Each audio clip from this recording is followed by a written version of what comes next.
Welcome back, everybody, to the major qualifiers for the upcoming major in China, in the city of Chongqing. Well done. Which is how Charlie told us to pronounce it. Yes, Charlie was the hookup in the pronunciation department. Thanks, so Charles. If it's wrong, be sure to @Charlie Yang or @Conrad Jansen and let him know.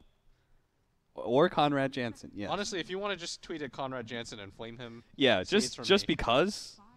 Yeah. No, he's a big supporter of my book. Don't say that. He said he was really Fantasy looking novel? forward to the next book of Austin Walsh's fantasy ROM. I see. Which I'll tell you, William, I did have dreams of being a writer when I was young. Did you? Yeah, I wrote I started a book. Yeah, what was it when called? When I was 13. I didn't have a title, as most authors. You know, Yeah. you deal with the title last. Let's Were be you one honest. of those guys that projected into your books? No. Okay. No. I know your pet peeve about that one. It bothers me. Just bad writing. No. I thought that so all the fantasy books that I read as a kid, it all felt like it was all kind of the same. Honestly, so I wanted to see a necromancer okay. as a protagonist. I see. So that was what I tried to write. Let me tell you. Have you read that book, Aragon? No, I haven't. That dude wrote it when he was like 10. Yeah. Honestly, anybody can write a book. After I read that, I was like, anyone can do this. Actually, you want to know something? That book coming out demotivated me from my writing. Yeah. I was like, what? So this kid's like 13, he already has a successful novel? I was like, that was gonna be my thing. Damn it. Successful commercially? Like, what's our yeah, commercially. That's all that matters. Yeah, okay, that makes sense. Austin, never let your. I remember I was like a year older than him, so I was like, damn it, he already has a book produced. Come on. Yeah, there can only be one child prodigy. Yeah, that's what I thought in my head. So I was like, all right, screw this writing thing. Let me find what else I can do. And apparently I landed on video game commentary. 10 seconds remaining. The highest of. Yes. Of the entertainment the highest fields. of the art forms. Yeah. I know frequently sports broadcasters take a look at esports broadcasters and really think we're doing some revolutionary work. Dude, I was listening to who was that? Was it Al Michaels or something? I was watching one of the NFL broadcasts. I was like, they're so much better than us. What? Yeah. You think so? Yeah.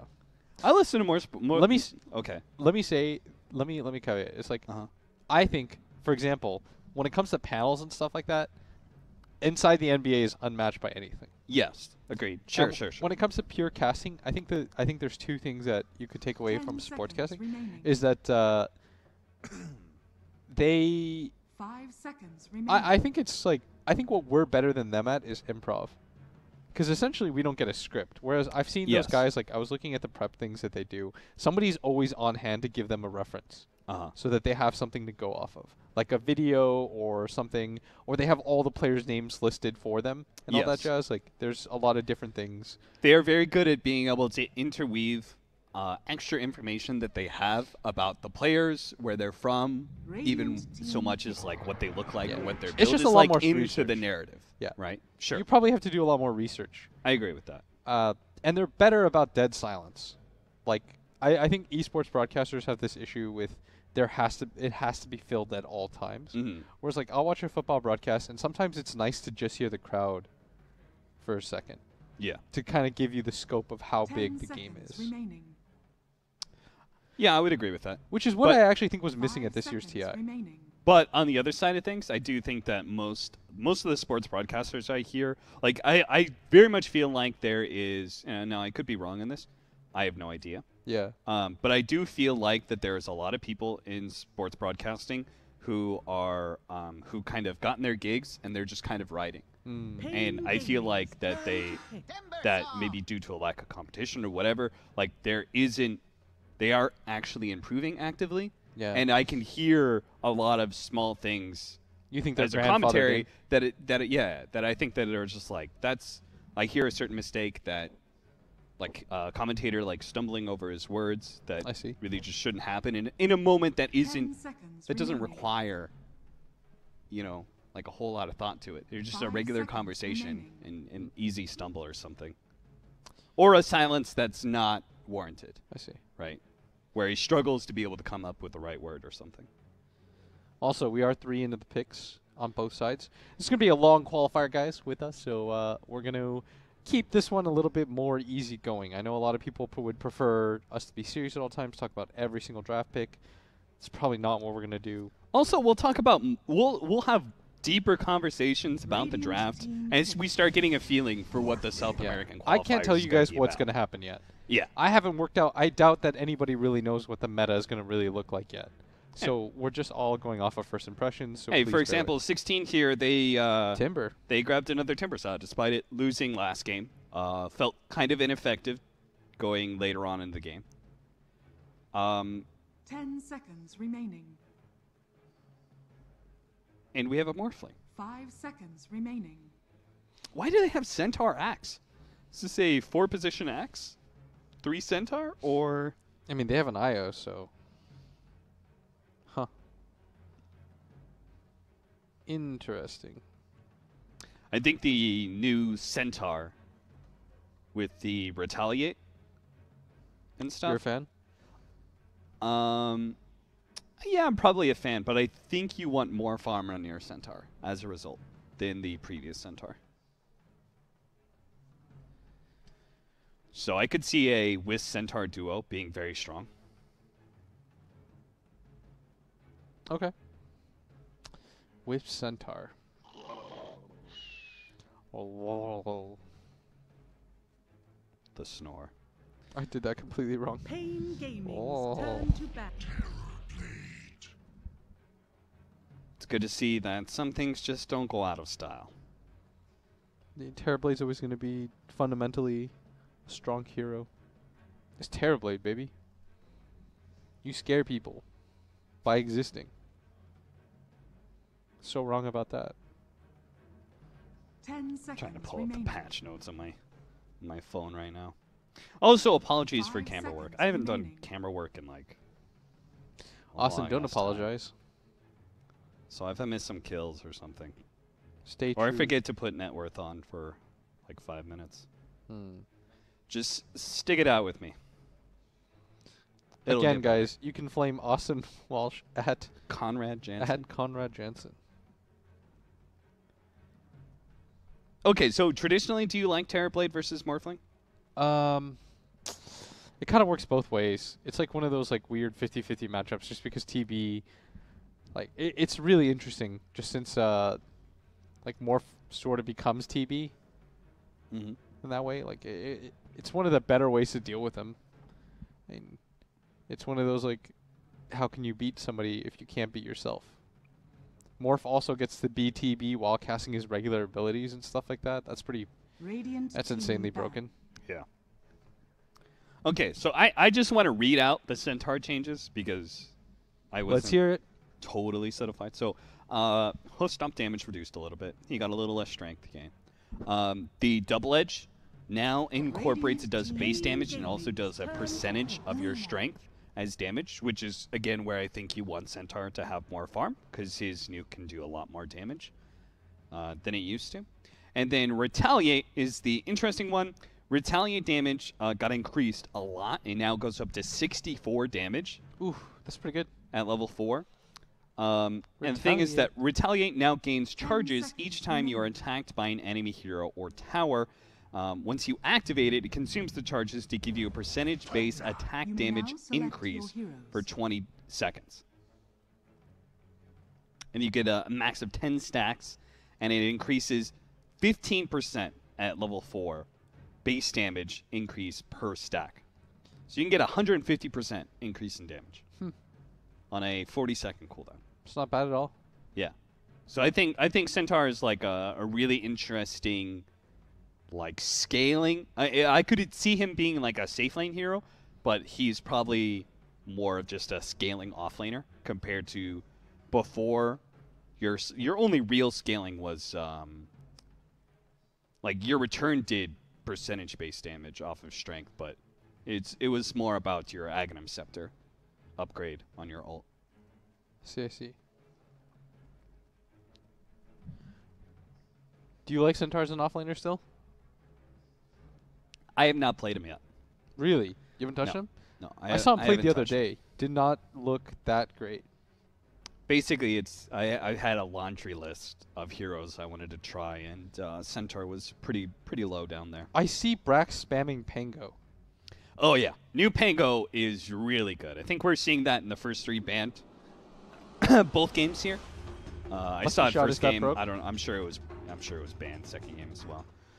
Money Shot is better than Heart Piercer for a lot of utility Pango. I see.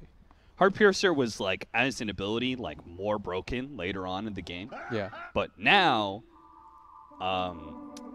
in the early to mid game, being able to silence and disarm somebody is amazing, especially from a 4-position Pango. That's insane. Okay. We'll take those. Yeah, as a Pango player, I'll take that. I'll take that trade-off. Feels pretty good.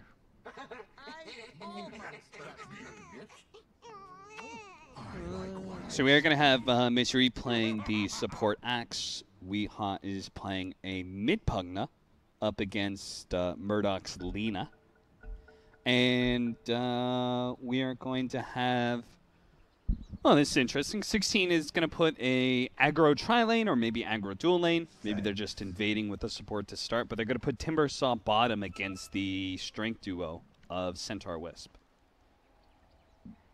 So...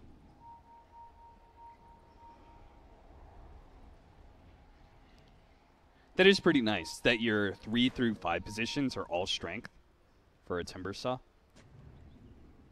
It looks like a real decent Timbersaw game once again. Yeah. Not a ton of burst on the side, too. If you look at it, like, Centaur's the most burst, but if you get a Hood at some point, you're fine.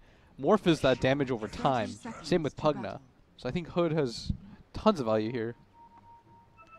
And again, I don't even think he's going to go Hood. I think he's going to go 3 bracers and say 18% magic resistance is good enough. It's good enough. We take those. Yeah. Did Pugna get changed at all? Hold up, I'm not. We're on cruise control on Tava right now. I gotta find Pugna. Pugna didn't get changed, I'm pretty sure. I don't think so. No. The battle begins. So just regular ass hero. paiN still gonna pick it up.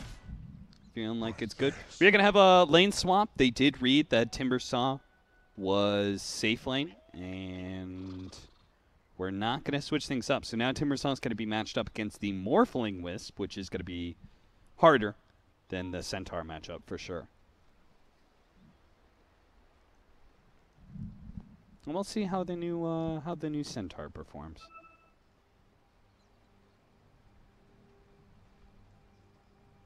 How does Pugna versus Lina go? Since both these heroes are pretty much the same as they were before. I think Lina's favored. Why is that? You can just... the thing about what makes Pugna an interesting mid laner is that you can force somebody out of lane and push towards their tower. Mm-hmm. But Lina is one of the best counter pushers in the game, right? Like, she's always going to keep the lane equilibrium on the other side. And this is what Pugna does really well, too. You saw what just happened right there, where he's going to decrepify the enemy to try to prevent CS. But what does Lina care about that? She'll just nuke to get it anyways and harass you at the same token. Much harder to harass with Nether Blast than it is Dragon Slave for sure. And you were completely right that Lina 6-0 right now compared to Weehaw's 3-1. So very, very heavily winning this lane so far. Looks like Misery did pull the creep wave here, helping out Tavo a bit. Does take a lot of damage in return. Do you still like Wyvern as a hero? Dire's top tower is under I played a Wyvern game the other day as a 4 position. Did you throw? And no, I mean it felt just as strong as it was before. Okay. I mean, Splinter Blast is one of my favorite spells in Dota. Yeah. You get to farm with that spell so much. Did you win? I honestly have no idea. What's your MMR right now? Like 6-3. Dang, I'm behind. I'll get it back. Yeah, that's what I keep telling myself. Here's the thing. If Jack's now immortal, and Yeah, if either of us get behind Jack, we have to grind. Yeah. That's don't let Jack pass you. How did that man go from below 1,000 MMR party queue to being immortal. You know what the thing is? I thought he was trolling in Uh-huh. party. No, it doesn't. He just loses. Doesn't even play that bad. He just has this aura around him, you know? You know how, like, some people have this aura of being a winner in life? Like, you're just like, man, that person just succeeds despite everything. Jack's like the hard opposite of that. Jack just compels everyone to lose the game. Yeah, it's like... Everyone just kind of throws and stuff. It's kind of like playing with, you know, like AUI and pub games. You know you're just going to win. Yeah. Well, Jack's the whatever the opposite of AUI and pub games is. Tavo is going to chase down Duster here now. Misery does not have the call to slow him down any further, but they are just going to go for the kill. Those were some spins. Yeah, he got a few of them. Tavo takes the kill with the new double edge, which still starts off with really good level 1 damage.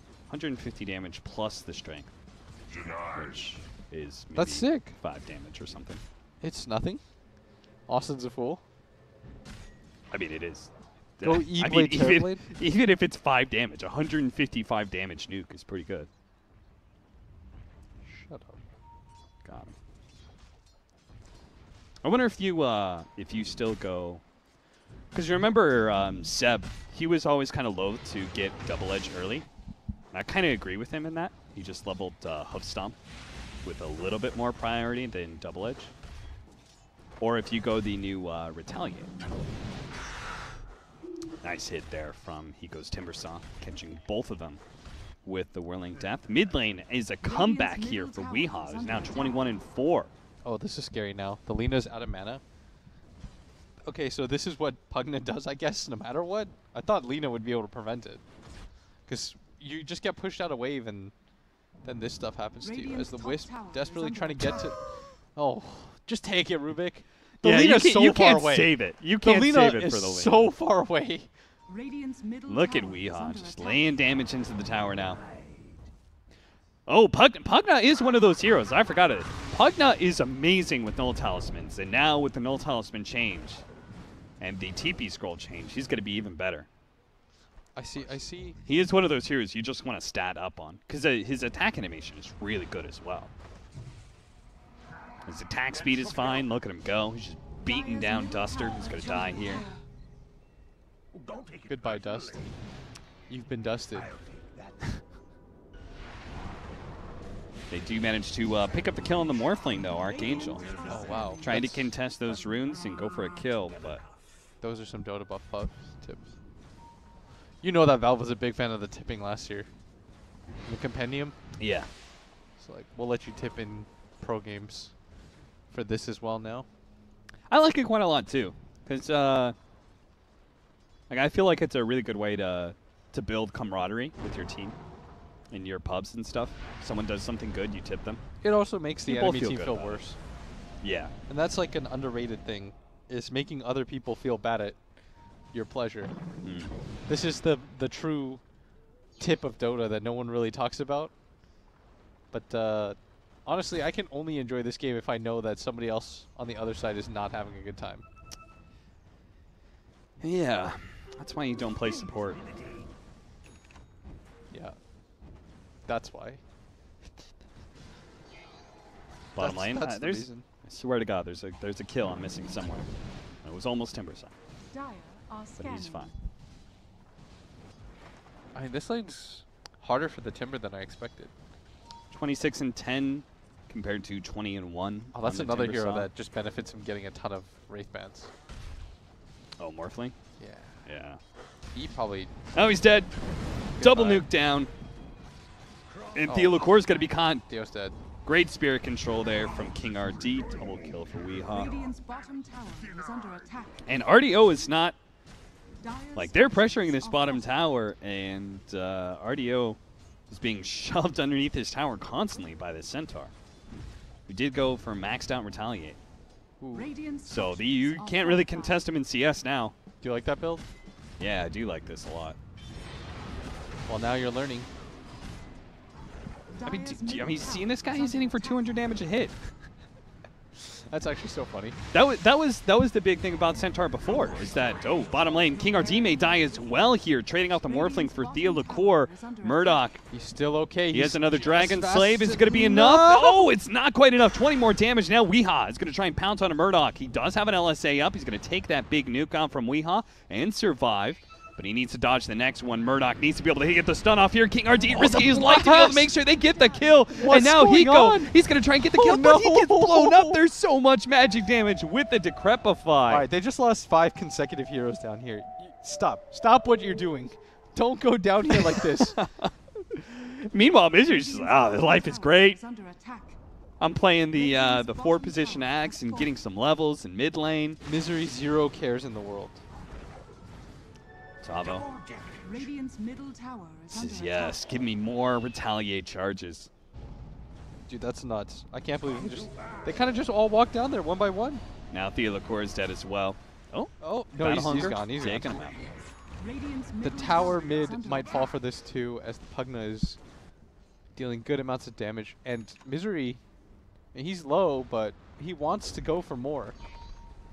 And maybe if he gets healed up by the Wisp, and they just go for the dive here. The Spirits start hitting Murdoch. He's already taken so much magic damage, he can't get anything off in time. Dude, they're just getting run out right now. Now Winter Wyvern Duster's going to come over. He's trying to save this tower, but it's already gone. Radiant's middle tower has fallen. Man, paiN is playing. This is the kind of pace that you want to see teams play at. Yeah. Just consistently make objective after objective play. Go from tower to tower. Go for these dives behind the tower. Like that mid tower dive, I feel like is pretty predictable nowadays. You go for the kill on top of trying to go for the tower. Yeah. It's like you have to anticipate the supports making their way around. Especially considering how well that bottom lane went and that tower being taken down pretty much by Morphling alone. Yeah. Who is? He's gone 5 Wraith Bands. Ice Frog. 1 Magic You Wand. watching this? You think this is cool? You think this is was this what you intended, my creator? Oh, dear. All right, nice steal there from Theolacour. Of course, he's giving up where his Observer Ward is. Morph still feels pretty strong. I played a game the other day with Gunner. He was Morph mid. Yeah. He actually bodied a Naga. And he ended Throw up him up on the cliff. Game, nice. Tavo does have a TP. So they're going to have to chase back the stunner. Oh, okay. Theolacour's already dead. He don't manage to hit the LSA now that it's been used. Centaur's gone. He just TP to the tier 1 and he resets? None of this goes the way that 16 planned. I said chilled. I meant to say children and child at the same time. Uh-huh. So I said chilled. Chill. Oh, God. This is not what you wanted to happen. That is such a significant net worth lead. Oof. Oh, yeah, that's the thing about Retaliate, right? Like, Seb pretty much was playing all the Centaur. He gets a fast Quelling Blade. Your stats, your starting stats are so good on Centaur, you beat anyone in CS. Right? Like, your attack damage is so good. Now it's even better with Retaliate. That's why Centaur was always good against, like, he was one of the few heroes that was okay against Wisp Gyro, because you got so much base damage. And he didn't really care because you could just sit in the creep wave and push it out. Also, what is... There's a lot of drawing on the map by Duster. Yeah, Duster looks very frustrated. It's like, guys... And Duster is about to get even more frustrated. As he dies again, they're going to try and toss back Weehaw. I'm not sure what it's really going to do, because the That's the Dust Buster. All right, is this your contribution to the cast? Or you're literally just sitting here thinking of dust puns? Oh. This tower's going to die eventually. paiN are just making sure that no one can go on Weehaw. He will eventually take this tier 1 tower. Does enough damage to the Timber Saw to force him back. Comes back in, blasts the tower, there it goes, and now here comes the Centaur. Looking to be able to run down. Hiko will miss the Timber Chain, so it's not just 1, but potentially 2. A Cold Embrace to be able to buy Hiko a little bit more time, so instead they're going to go for this Winter Wyvern, who cannot fly away fast enough, as he's going to cop another blast and slowed down by the Decrepify. He's just nowhere to go to. He's nowhere to be able to hide away. All right, so all right, LSA from behind. Murdoch going to be able to blow up the Centaur here pretty easily with the help of the Timber Saw. Right, maybe they can catch Misery as well. But no, Misery actually cuts him down first. So Misery gets the double kill before he dies. Guys, you're already losing the towers. Stop giving up these kills. You have to be more careful. Not like this. Misery is about to get a Blink Dagger too. A 13-minute support Blink Dagger axe. It's going to be rough. I mean, it was pretty much hand given to him. Like, they really were like, you want that Blink Dagger? Here you go. Here's every tower, and if you need some kills, we got that for you too. Mm-hmm. Just had his wards scouted out. They double down on vision here. They put one ward here and one ward here around the same time. It's kind of interesting. Oof. I say oof. This one. Yeah, game one was close for the first 20 minutes or so. This game. I mean, it looks worse than it is because you've taken so many towers. Yeah. But, yeah. Yeah. Gonna need some really successful smoke ganks here from 16. I mean, they just have to be more careful about taking these team fights. Like, you can't. What you can't afford to do is what they just did, where it's like you go for these like half sloppy plays where you're like hemming and hawing, like, guys, like, are we defending this tower? I think that's why Duster's getting so frustrated as HFN. That's another smoke wasted. Like that, I think that's why Duster was like, guys, you can't just walk in like this one by one, trying to defend this tower, dying, then just sitting there up again. And I feel like he's sort of getting dragged into this too, where he feels like he has to make that play. There goes the call with the relocate in as well as the Stampede able to stop the Timber Chain out with the stomp. 15-minute bounty runes coming up soon. And paiN have full control of the map. That's double Blink Daggers now. One for Misery, one for Tavo. Radiant's bottom tower is under attack. Now this bottom tower push comes.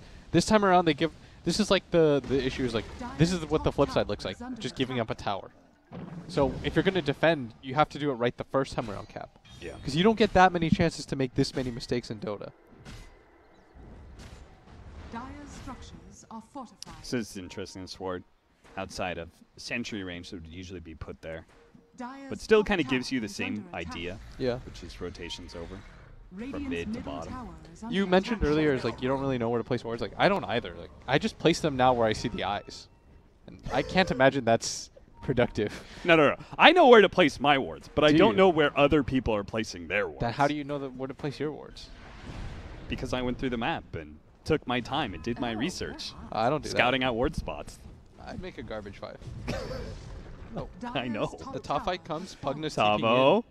I mean, Duster's chilling out here in the trees. Maybe he can get a really good Winter's Curse for his team because they need something like that, but he's been spotted. Misery managed to get the call. Duster in trouble. Culling Blade's not going to be enough. Almost gets off the Winter's Curse, but he's zapped down first. They're going to run.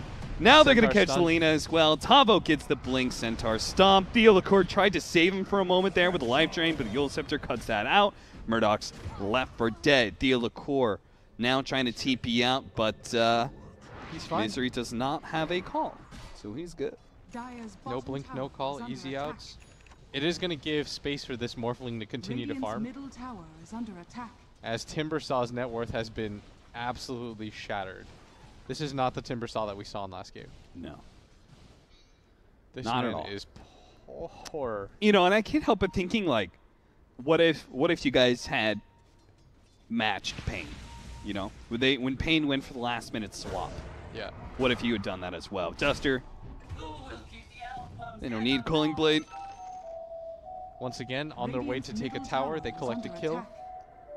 paiN has been very successful at that this game. Yeah, so here's another one. You got this ward outside of sentry range. There's, for little tips here, there's another ward right here that is outside of sentry range. It's beautiful. Wow. You're so good at this game.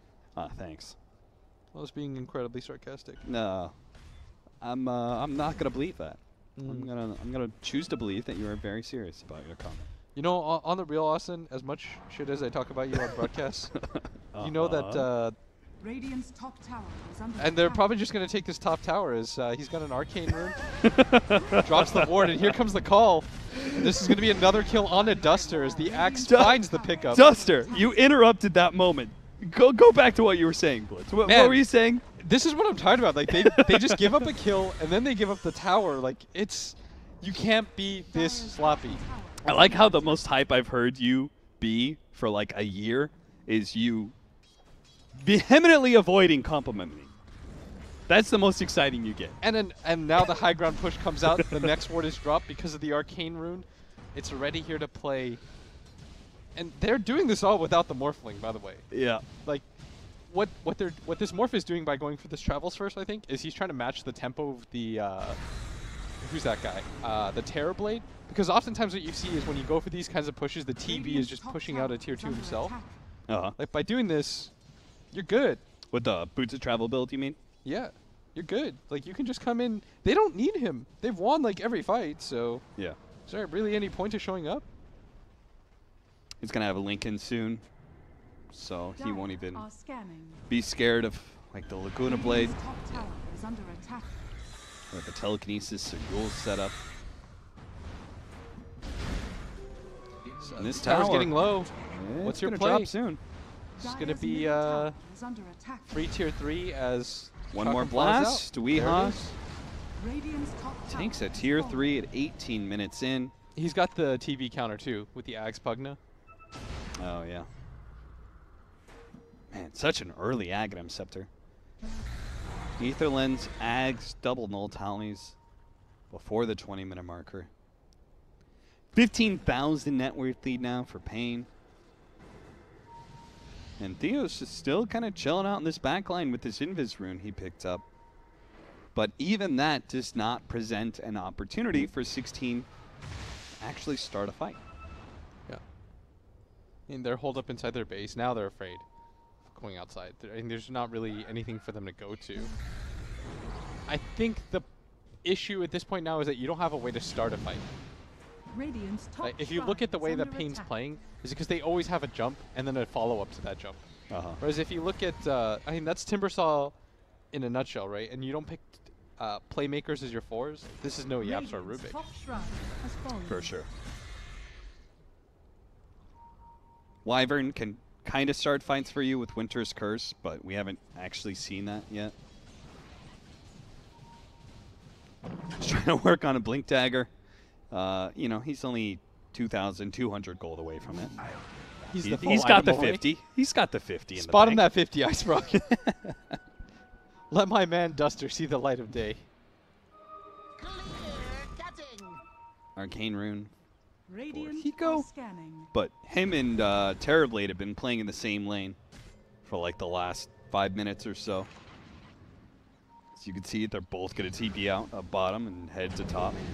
Splitting your farm like that is not the greatest in the world. The Liqueur gets found by HFN and King RD. And HFN has a long memory. He remembers to tip the Liqueur back for when he was offensively tipped.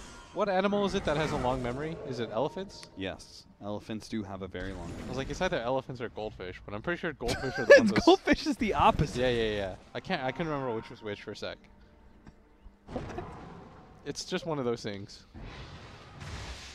I was like, this is a 50-50. At least I was man enough to admit when I was wrong. When you were almost wrong. Oh. They have found the TB. Found by King RD. Well, that was supposed to be a dunk. Instead of a dunk, it was a three-pointer from Morphley. He shoots, he scores. Slam dunk. He's building an SNY. which is probably a lot better for Morphling than it was before. Now that you have, oh, nice initiation here. With the Winter's Curse is not going to finish off the Pugna by any means, but they can get in with Hiko, but it's still not enough. They've already lost their Rubik as well as their Terrorblade. Timbersaw's about to go down as well. 3 buybacks already. The back line, Centaur trying to stop some of this initiation with all the buybacks. He's going to be surrounded by 5. Splinter Blast is going to be able to slow down Weehaw and HFN as they back away. But now the reinitiation from Misery sees the opportunity to get the 2-man call, cuts the Lina down. Now Thea LaCour right in the middle of all this, trying to lay some damage out onto the Wiz to finish him off, but he managed to get to the back line. Misery is going to be able to get out as well. So the cores on the front lines are going to be okay for now until Murdoch catches Weehaw. Is going to be able to hit the LSA. Decrepify actually preventing all the physical damage that would have come in. Misery tries to save his ally, but now he's going to die as well. paiN Gaming will lose 4 there after what was, 4, 5 buybacks? Okay, that cost a lot. They did lose the range racks, but you did hold the majority of your base.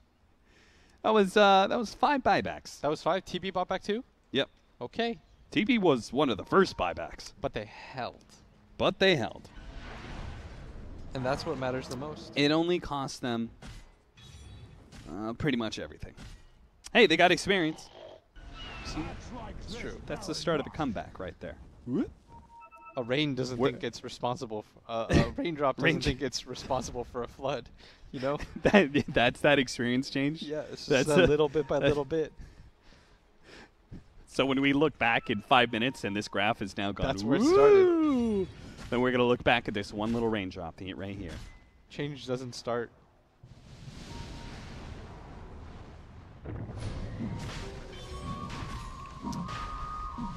Four mana regen. Ooh, what a talent for an Axe who's usually a little bit mana starved. Unless you have a CM, I almost always go that talent. Yeah. All the mana regen talents on those heroes like Ursa and Axe and stuff, I actually really like them. Yeah, agreed. You just don't think it, because they're not flashy. Oh, you see this? I bet he's going to go for the waveform attacks targets. Archangel's like, I don't want to be anybody else but me in this game. What? Pugna Ward. Double Pugna Ward. Nah, dude. He wants to be him. No, get the double Pugna Ward. That's HFN, so sick. Believe in yourself and only yourself. Don't believe in your team. Double Pugna Ward. We may not even see that level 20 talent because of 16 lose 1 fight or even just a pick-off or 2. They're going to be left without a defense, and there it is. Rubik, he'll be the first one down, dead for only 30 seconds despite his buyback? Is that right? Weird.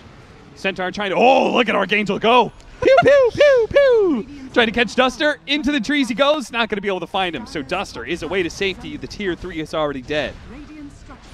16, trying to formulate some sort of defense. Tester almost dies. Now he's going to die to Weehaw instead as he jumps in with his Blink Dagger. Tavo's going to follow him up. Now jumping on to Lina. Managed to get the call out. They can't quite see him until finally that Shadow Blade is broken by the call from Misery. Now they're going to slow down more heroes. Hiko's going to be able to get away. RDO turns with his BKB, trying to fight Archangel. Won't be able to kill him. Gets the Pugna instead and has to just avoid some of these heroes. Goes for the Sunder on King RD, but everyone is slow. He doesn't actually heal all that much. Hiko managed to finish off that Wiz, but Archangel is still a monster. Triple kill for him. And all he needs now is the Timbersaw's life. Turns into a Timbersaw. Tries to Timber Chain. Manages to get a call on from Misery. And they'll join in finishing off Team 16. paiN Gaming will take this in a fresh 2-0 for them. Game 1 may have had some bumps and bruises, but Game 2 was clean as a whistle. That was a slapping. Very well done by paiN. Very clean. I really like the Pugna pick. I mean, Weehaw played this game so well, and the rest of his team always following up. The rotations of his 2 supports, like when they took the mid tower into getting that kill on a Murdoch, they just gave 16 no breathing room at all in this game. Look at that graph. They actually, Dota Buff actually thought that they had the draft advantage. Apparently not. Or maybe they just didn't have the team advantage, as paiN Gaming managed to win this one in 25 minutes. Fast. Fast series so far. Very fast. Rob, do we have any overlays for the brackets or anything like that? Do you want me to just? I could just show the Liquipedia. All right, I'm gonna just show the Liquipedia. Sound good? Yeah. Let's do that. So in the groups, paiN already 1-0 against 16. The other teams in their group, Playmakers Esports and Infamous. Who's on Playmakers? That's the Chongqing Tekka, and then Infamous Young. That's a bunch of young blood Peruvian talent. The other groups, we've got Thunder Predator is probably one of the stronger teams. Who's Test 1, 2, 3? Oh, that's the old paiN X. So they're probably the top dog of that group. Guerrilla Style and Infamous themselves. So yeah, it was a pretty easy series, easy 2-0. There is going to be a half-hour break between series, I believe. So while we're going to be taking a break, we are going to be coming back with a little bit of talk, and then we'll head into the next series. So sounds good. Don't go anywhere, guys.